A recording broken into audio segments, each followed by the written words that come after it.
Hello students. Last period में हमने beginning of freedom movement इस लेसन का और नेक्स्ट पार्ट देखा था, जिसमें हमने कंट्रीब्यूशन ऑफ न्यूज़पेपर्स देखा। इस पार्ट में हमें बताया गया था कि किस तरीके से सोशल अवेकनिंग लाने के लिए न्यूज़पेपर्स का यूज़ किया गया था। बहुत सारे ऐसे न्यूज़पेपर्स के नाम हमें दिए, जैसे दर्पण है, प्रभाकर, हिंदू, अमृत बाजार पत्रिका, केसरी, मराठा, ऐसे न्यूज़पेपर के थ्रू सोशल अवेकनिंग इंडियंस में लाने की कोशिश की गई। उसके बाद में हमने देखा कि establishment of Indian National Congress की जो इस्टेब्लिशमेंट हुई थी वो किस तरीके से हुई, उसके ऑब्जेक्टिव क्या थे वगैरह हमने देखा। मॉडरेट फेज यानी कि जो मॉडरेट ऐसे सोशल वर्कर्स थे, उन्होंने कौन कौन से रिफॉर्म्स किए, उन्होंने कौन कौन सी नई बातें यहाँ पर इंडियंस को बताई, ये हमने इसमें देखा था। नेक्स्ट पॉइंट हमारा आता है एक्सट्रीमिस्ट फेज, यानी कि जब लोग बहुत ज़्यादा यहाँ पर उनके मन में असंतोष निर्माण हुआ था ब्रिटिशों के खिलाफ, तो उन्होंने ऐसे कौन से लोग थे कि जिन्होंने उनको बहुत तगड़ा ऐसा जवाब दिया। ये फेज था 1905 से 1920 का। All Indian leaders who were politically aware kept aside their differences of caste, religion, language, province and gathered on a single platform of Indian National Congress. ये जो सब all Indian leaders who were politically aware, जो लोग politically aware थे यानी political के बारे में जिनको पता था, ऐसे लोगों को keep aside their difference of caste, उन्होंने अपने बीच में का जो कास्ट से रिलेटेड रिलीजन, लैंग्वेज, प्रोविंसेस, ये सभी डिफरेंसेस उन्होंने साइड में रखे थे और इंडियन नेशनल कांग्रेस के एक सिंगल ऐसे प्लेटफॉर्म पर वो एक हुए थे। There were unanimous decisions regarding the objectives of the Congress. Congress के जो ऑब्जेक्टिव्स थे उससे रिलेटेड बहुत सारे ऐसे डिसीजंस लिए गए and taking forward the movement by constitutional means, और बहुत सारे ऐसे डिसीजंस लिए गए थे कि जिसकी वजह से नेशनल कांग्रेस जो है वो आगे प्रोग्रेस कर सके, और कॉन्स्टिट्यूशनल मीन्स से हिसाब से उसमें कुछ मूवमेंट भी इसमें शुरू की गई। But there were differences regarding the working system. अब इतना सब कुछ हुआ था कि जैसे इंडियन नेशनल कांग्रेस के जो लीडर्स है, बाकी सब डिस्क्रिमिनेशन भूलकर एक हुए थे, वो इंडियन नेशनल कांग्रेस के लिए अच्छी तरीके से वर्क कर रहे थे, लेकिन फिर भी बीच में उनके बीच में कुछ डिफरेंसेस यहाँ पर क्रिएट हुए।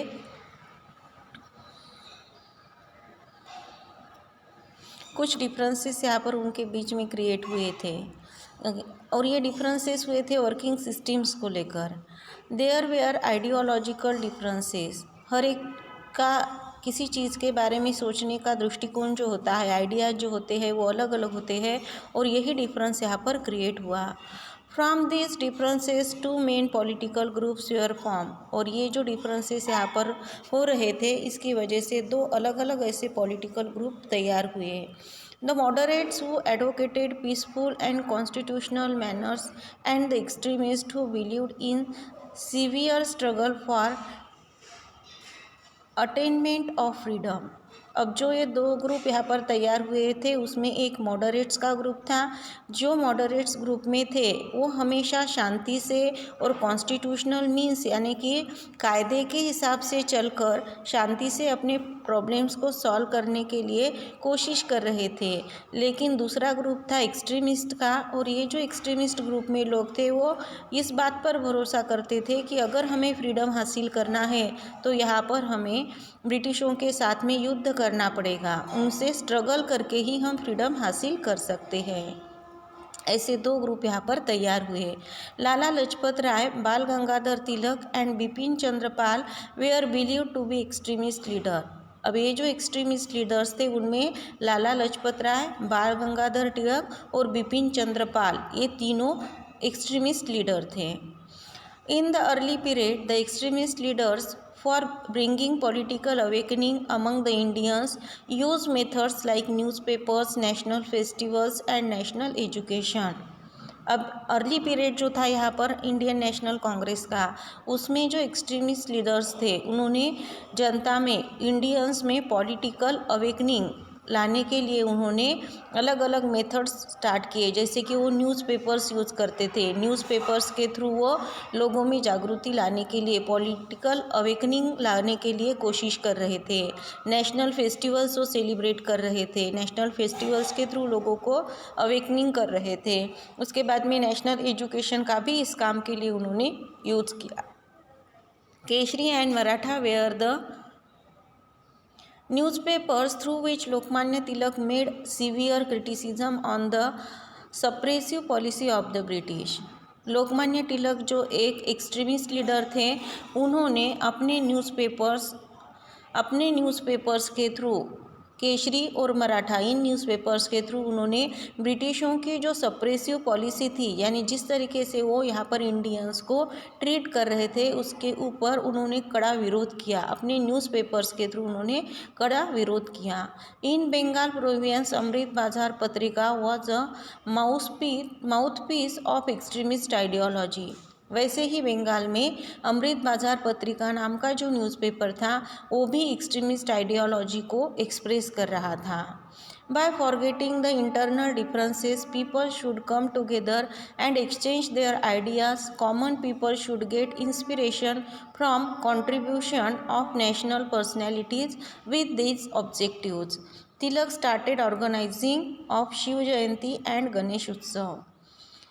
Bye forgetting the internal differences, लोगों ने उनके बीच में जो इंटरनल डिफरेंसेस है, मीन्स कास्ट से रिलेटेड, रिलीजन से रिलेटेड, रेसेस से रिलेटेड या जेंडर जो इनइक्वालिटी थी, इन सभी बातों को, ये सभी इंटरनल डिफरेंसेस लोगों ने अपने भूलने चाहिए। एंड एक्सचेंज देयर आइडियाज़, और उन्होंने क्या करने चाहिए, अपने जो आइडियाज़ है, उनके जो विचार है स्वतंत्रता के बारे में, उन आइडियाज़ को एक दूसरे के साथ में उन्होंने शेयर करना चाहिए।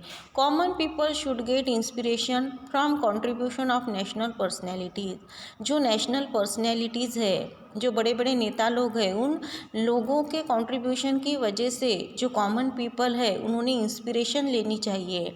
With this objective Tilak started organizing of Shiv Jayanti and Ganesh Utsav. ये सारे ऑब्जेक्टिव रख के कि लोगों ने इंटरनल डिफरेंसेस भूल जाने चाहिए, उन्होंने नेशनल पर्सनैलिटी से इंस्पिरेशन लेनी चाहिए और अपने आइडियाज़ को एक दूसरे के साथ में एक्सचेंज करना चाहिए। ये सारे ऑब्जेक्टिव्स रखते हुए लोकमान्य तिलक ने लोगों को ऑर्गेनाइज करने के लिए, लोगों को एक साथ मिलाने के लिए शिव जयंती और गणेश उत्सव स्टार्ट किए।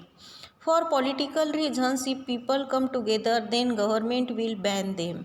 अगर पॉलिटिकल रीजन्स की वजह से लोग एक होते हैं, इंडियंस अगर एक हो रहे हैं किसी पॉलिटिकल रीज़न की वजह से, तो यहाँ पर ब्रिटिश गवर्नमेंट ने उसके ऊपर पाबंदी लगा दी थी।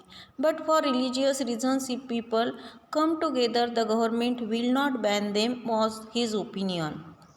तिलक जो थे, उन्होंने ये गणेश उत्सव, शिव जयंती उत्सव जो उन्होंने स्टार्ट किए, उसके पीछे उनका ये हेतु था, उनका ये एम था कि अगर किसी पॉलिटिकल रीज़न की वजह से इंडियंस एक हो रहे हैं, एक साथ मिल रहे हैं, तो गवर्नमेंट उसके ऊपर पाबंदी लगा देता है। लेकिन अगर वो किसी रिलीजियस रीज़न की वजह से किसी फेस्टिवल को सेलिब्रेट करने के लिए अगर वो लोग एक साथ आ रहे हैं, मिलजुल रहे हैं, तो उसके ऊपर गवर्नमेंट कोई भी बैन नहीं लगा सकता, ऐसा उनका मानना था। In the Mandalay prison Tilak wrote Gita Rahasya. Mandalay के जेल में जब तिलक को रखा गया था, तब उन्होंने वहाँ पर गीता रहस्य नाम की बुक लिखी। Its core was philosophy of karma yoga and stress that people should always be in action. अब इस बुक में उन्होंने कर्म योगा, यानी हमारे कर्म कैसे होनी चाहिए, इसके ऊपर की फ़िलॉसफ़ी उन्होंने यहाँ पर लिखी और लोगों को हमेशा किसी भी बात के लिए, किसी भी एक्शन के लिए तैयार रहना चाहिए, ये उन्होंने लिखा था। The extremist leaders establish education institutions for creating a generation concern about own language and tradition. ये जो एक्सट्रीमिस्ट लीडर्स थे, उन्होंने एजुकेशन इंस्टीट्यूशन शुरू किए इस इंस्टीट्यूट को शुरू करने के पीछे उनका एम था creating a generation concerned about own language and tradition. हमारे जो जनरेशन्स है उन जनरेशन को अपने खुद के लैंग्वेज के बारे में और ट्रेडिशंस के बारे में पूरी इन्फॉर्मेशन होनी चाहिए।